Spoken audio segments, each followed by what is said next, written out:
बिस्मिल्लाहिर्रहमानिर्रहीम। अस्सलामुअलैकुम वरहमतुल्लाहि वबरकातुहू। उम्मीद और दुआ है कि आप खैर वाफ़ियत से होंगे इंशाल्लाह।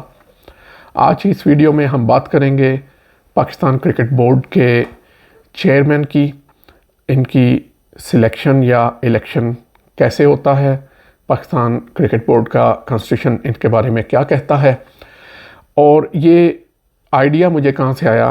पिछले दिनों जब पाकिस्तान क्रिकेट बोर्ड के चेयरमैन रमीज़ हसन राजा को प्राइम मिनिस्टर ने रिमूव किया तो सोशल मीडिया पर ये एक डिस्कशन चल रही थी कि क्या चेयरमैन पीसीबी एक इलेक्टेड ओहदा है या एक सिलेक्टेड ओहदा है, और इसको क्या ऐसे खड़े खड़े घर भेजा जा सकता है या नहीं।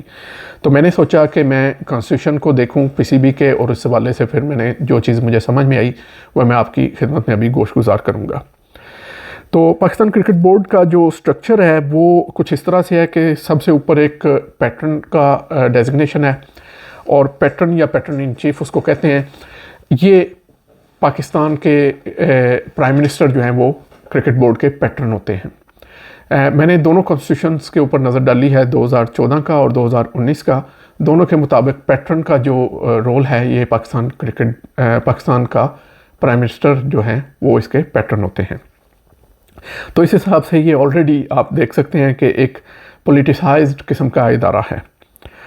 वैसे पीसीबी एक इंडिपेंडेंट इदारा समझा जाता है या कहा जाता है। उसके बाद हैं चेयरमैन जो हैं ये मैं बताता चलूँ, ये वो हैं जो बोर्ड ऑफ गवर्नर्स को हेड करते हैं। ये सबसे ज़्यादा पावरफुल प्रोफेशनल ऑफिस है पीसीबी के अंदर कि ये उनको हेड करते हैं। तमाम इख्तियारात, ऑलमोस्ट तमाम इख्तियारात इनके पास होते हैं। ओवरऑल जो प्रोग्रेस है क्रिकेट की और उसके फाइनेंसिस की एट्सेट्रा।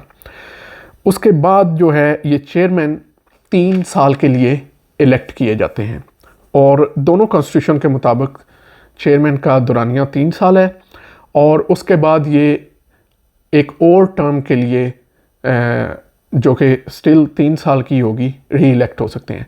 तो अकॉर्डिंग टू कॉन्स्टिट्यूशन एक चेयरमैन सिर्फ 2 कंसेक्यूटिव टर्म्स के लिए इलेक्ट हो सकता है।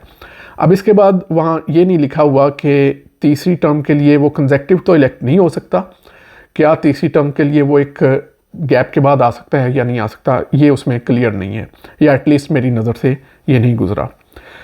और इसको इलेक्ट कैसे किया जाता है? एक आम प्रैक्टिस ये है कि पैटर्न इन चीफ जो हैं वो नॉमिनेट करते हैं, और फिर बोर्ड ऑफ गवर्नर्स जो हैं वो उसको इलेक्ट करते हैं। उसी तरह एक इलेक्शन कमीशन बनता है और वोटिंग वगैरह होती है।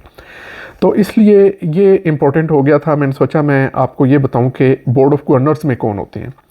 बोर्ड ऑफ गवर्नर्स की जब हम बात करते हैं तो ये बोर्ड ऑफ गवर्नर्स जो हैं ये डिफरेंट हैं 2019 के कॉन्स्टिट्यूशन में एज़ कम्पेयर टू 2014। तो पहले मैं आपको 2019 का जो कॉन्स्टिट्यूशन है उसके हिसाब से जो बोर्ड ऑफ गवर्नर्स हैं उनका मैं आपको बता देता हूँ। इसमें 3 मेंबर जो हैं वो क्रिकेट एसोसिएशन के रिप्रेजेंटेटिव्स होंगे, और टोटल 6 क्रिकेट एसोसिएशन थी अकॉर्डिंग टू 2019 कॉन्स्टिट्यूशन, जिसमें बलूचिस्तान है, सेंट्रल पंजाब है, सिंध है, केपीके है, नॉर्दर्न है और साउदर्न पंजाब है। ये वही है जो आपको सुनने में आया होगा कि रीजन्स में अब डोमेस्टिक क्रिकेट हो रही है। तो ये 6 रीजन्स की क्रिकेट एसोसिएशंस हैं। इनके इलेक्टेड नॉमिनीज, इलेक्टेड जो मेंबर्स होंगे वो यहाँ पे रिप्रेजेंटेटिव होंगे 3 के, और ये रोटेशन बेस पे चलता है कि 3 आते हैं और फिर नेक्स्ट 3 आते हैं एट्सेट्रा। तो 3 ये होंगे। 2 मेंबर्स प्राइम मिनिस्टर नॉमिनेट करता है। तो ये एक और तरह से आप देखें कि चेयरमैन की नॉमिनेशन भी उधर से आती है, और बोर्ड ऑफ गवर्नर्स के अंदर 2 और मेंबर हैं जिनको प्राइम मिनिस्टर ने नॉमिनेट किया होगा। इसके अलावा 4 इंडिपेंडेंट मेंबर्स होंगे। अच्छा, अब ये 4 इंडिपेंडेंट मेंबर्स होंगे जिनके अंदर एक फीमेल होगी, और इनको कोई नॉमिनेशन कमेटी नॉमिनेट करती है। अब ये अनक्लियर है कि ये कहाँ से आएंगे, इनका क्या ताल्लुक होगा क्रिकेट से एट्सेट्रा। तो ये एक तरह से, और ये हम देखेंगे कि 2014 के कॉन्स्टिट्यूशन में ये 4 मेंबर्स नहीं थे। और एक इसमें फेडरल सेक्रेटरी होंगे जो कि रेलिवेंट डिपार्टमेंट के होंगे, और एक चीफ एग्जीक्यूटिव ऑफिसर होंगे। ये मेरा ख्याल है चीफ एग्जीक्यूटिव ऑफिसर भी 2019 के कॉन्स्टिट्यूशन में है, 2014 में नहीं। तो इस तरह से ये बोर्ड ऑफ गवर्नर्स बनता है, और ये लोग वोटिंग करते हैं for the election of chairman. जो 2014 का कॉन्स्टिट्यूशन है उसमें बोर्ड ऑफ गवर्नर्स में 4 मेंबर उसी तरह हाँ होते हैं, लेकिन रीजन्स के नहीं, रीजन्स के होते हैं लेकिन क्रिकेट एसोसिएशंस के नहीं। 4 मेंबर्स होते हैं रीजन्स से रोटेशन की बेस पे, लेकिन इस केस में रीजन्स जो हैं वो 14 रीजन्स हैं। जैसे उसमें मिसाल के तौर पे एबटाबाद रीजन है, सियालकोट रीजन है, इसी तरह कोयटा रीजन है, आज़ाद जम्मू कश्मीर रीजन है। तो तकरीबन 14 रीजन्स हैं, उनमें से 4 मेंबर होंगे और ये भी उस तरह रोटेशन पॉलिसी है इनकी भी। और 4 मेंबर जो हैं वो सर्विस ऑर्गेनाइजेशन से आएंगे। अब ये अनक्लियर है कि वो सर्विस ऑर्गेनाइजेशन कौन से हैं, शायद डिपार्टमेंट से ही आते हैं, ठीक है।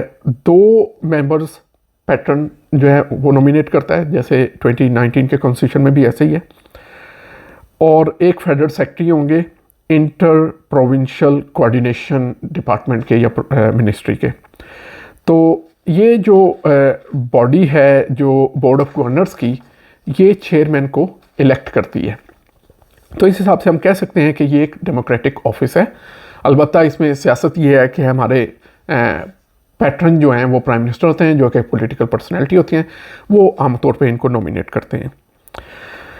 अब हम देखते हैं कि जो रिमूवल का तरीका है उसकी चेयरमैन की, एक तो ये है कि वो क्राइटेरिया पे पूरा ना उतरता हो, और क्राइटेरिया में बड़ी लंबी फहरिस्त है। मिसाल के तौर पे उसका पाकिस्तान का सिटीज़न होना ज़रूरी है। तो लेट्स से जो चेयरमैन है वो पाकिस्तान का सिटीज़न ना रहे, या वो उसका नॉन क्रिमिनल रिकॉर्ड होना ज़रूरी है। तो अगर उनका कोई क्रिमिनल रिकॉर्ड निकल आए तो वो अपनी सीट उनको छोड़ना पड़ेगी।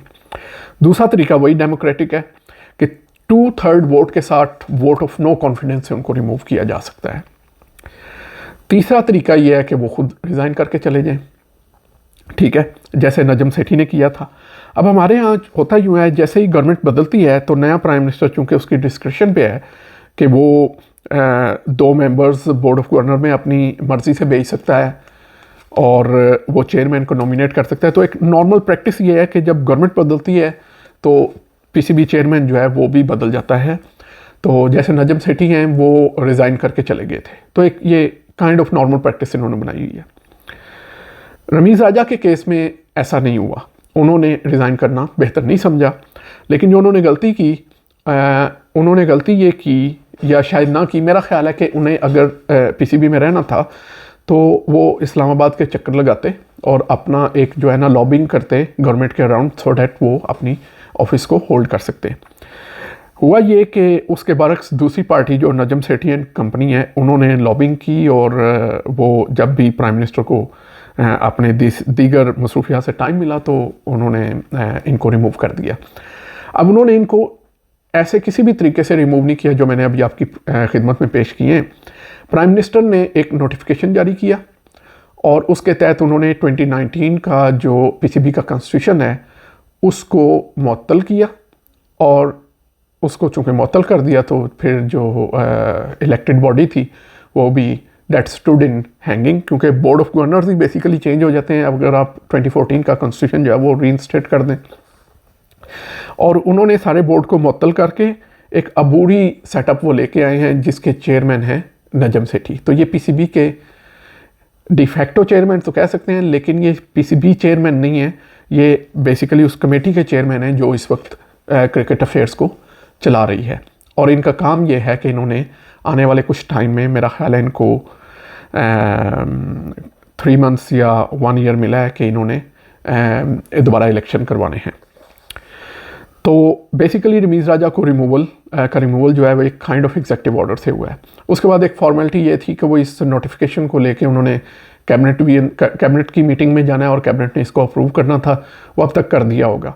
तो ये कॉन्स्टिट्यूशन के हिसाब से ये इनकी रिमूवल नहीं हुई, बल्कि ये एक्स्ट्रा ऑर्डिनरी स्टेप ले करके इनको रिमूव किया गया है। सही या गलत जो है वो उसका फ़ैसला करना हमारा काम नहीं है, लेकिन this is what we are practising in PCB कि जब नई गवर्नमेंट आती है तो पुराना सेटअप जो है वो सेटअप से मुराद पुराने जो लोग हैं ये उनको आके तब्दील कर देते हैं। इस मुख्तसर सी वीडियो के साथ हम आपसे इजाज़त चाहेंगे। अपने अज़ीज़ व अक़ारब अहले खाना का ख्याल रखिए। अगली वीडियो तक के लिए अल्लाह हाफ़िज़।